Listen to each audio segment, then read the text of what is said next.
আসসালামু আলাইকুম। Time master presents MS Word basic টিউটোরিয়ালে আপনাদেরকে স্বাগত। আজকে আমরা দেখব কিভাবে এক্সট্রা লাইন ব্রেকগুলো রিমুভ করতে হয় এবং একাধিক প্যারাগ্রাফকে একটা প্যারাগ্রাফে নিয়ে আসতে হয়। যেমন উপরের লাইনের মধ্যে কিছু স্পেস বাকি রেখেই নিচে প্যারাগ্রাফ চলে এসেছে। এখানে একটা প্যারাগ্রাফ ব্রেক আছে, লাইন ব্রেক আছে, এখানে দুটো লাইন ব্রেক আছে। এই সমস্ত লাইন ব্রেকগুলোকে আমরা রিমুভ করব এবং একাধিক প্যারাগ্রাফগুলোকে একটা প্যারাগ্রাফের মধ্যে নিয়ে আসবো। চলুন তাহলে শুরু করা যাক।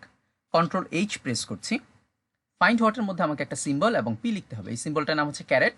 এই সিম্বলটাকে আপনি কিবোর্ডের 6 বাটনের মধ্যে পাবেন। শিফট চেপে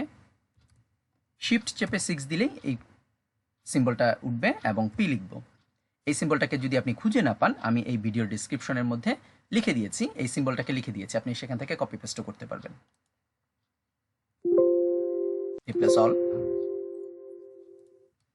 চলুন আমাদের দেখছি সমস্ত লাইন ব্রেকগুলো রিমুভ হয়েছে এবং একটা প্যারাগ্রাফের মধ্যে চলে এসেছে সব। কিন্তু এখানে একটা প্রবলেম আছে।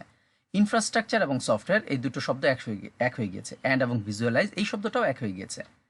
চলুন আমরা আমাদের আগের পজিশনে ফিরে যাচ্ছি। Ctrl+Z।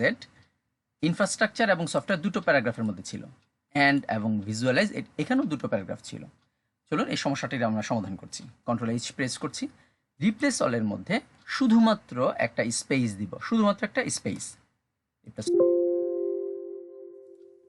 দেখুন এই সমস্যাটির সমাধান হয়েছে। ইনফ্রাস্ট্রাকচার এবং সফটওয়্যার এখানে একটা স্পেস আছে, অ্যান্ড এবং ভিজুয়ালাইজ এখানেও একটা স্পেস আছে।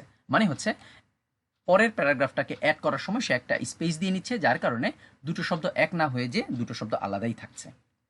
আমাদের টিউটোরিয়াল আজকে এই পর্যন্তই। যদি আমাদের টিউটোরিয়ালটি ভালো লেগে থাকে এবং আমাদের এই ট্রিক্সটি ভালো লেগে থাকে, অবশ্যই লাইক, কমেন্ট, শেয়ার করবেন আর সাবস্ক্রাইব করে পাশেই থাকবেন।